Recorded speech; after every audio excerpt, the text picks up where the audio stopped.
ตอนเช้าวันนี้ผู้ข้าพาทองคำพาชมเอาภาพบรรยากาศหลังถ้ำวัดถ้ำพาลายไม้เบิ่งมาชมได้อะไรก็ขอถ่ายทำในเรื่องจะที่ทางเจ้าเมืองบดเมืองเลหรือว่าเจ้าถ้ำวัดพาลายได้ผู้ข้าพาทองคำพาชมมาประจำวงนี้ขอถ่ายทำสารคดีเด้อวันนี้ได้มาเบิ่งมาชมเนาะวงนี้ก็มีพระได้อยู่หลังถ้ำพี่น้องอยู่หลังถ้ำพระอันถ้ำผาลายบ้านผางนั่นมีพระนะนี่จุดนี้คือสูงสุดที่สุดในบริเวณถ้ำผาลายบ้านผางนะนี่สูงที่สุดในบริเวณ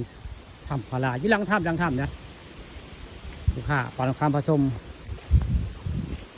มาบริเวณหลังถ้ำวัดบ้านผางตำบลกกวาซิวได้นี่ก็คือเป็นภาพศาลาบงนึงได้ในศาลานี่ก็มีได้มีพระศาลาอยู่หลังทำวัดบ้านผาง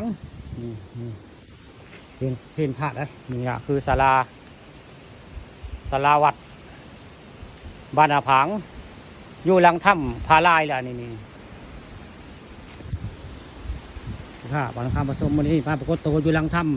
ำวัดถ้ำพาลายตำบลกกวาซิวเลยตอนนี้ก็ย่างรอได้ย่างรออยู่ในนี้ในอันหลังถ้ำวัดพาลายตามบนก็กว่าซิวได้ย่างไปข้างหน้าสิเห็นศาลาได้ศาลาอยู่หน้าผาได้ปุ๊บศาลาสักหน่อยก็เห็นศาลาหน้าผาลุงมงคลไปก่อนได้ผู้ข้าในย่างตามหลังได้เห็นศาลานี่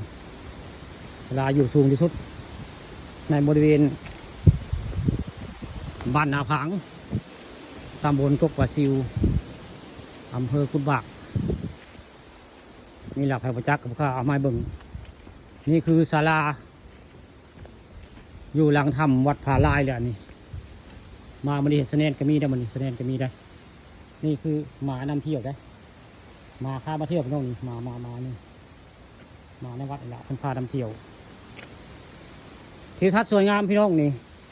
มีศาลาในด้านทึงมากับทีมงานเสน่ห์ทีมงานลุงมงคลคนบรรมงคำได้นี่แหละคือเป็นภาพบรรยากาศสวยงามพี่น้องที่ทัศน์สูงอยู่สูงที่สุดของถ้ำผาลายเลยมันนี่มากับทีมงานเลยลุงมงคลนี่เดียวพุ่นก็จะเห็นนะผู้หมู่บ้านตะพัง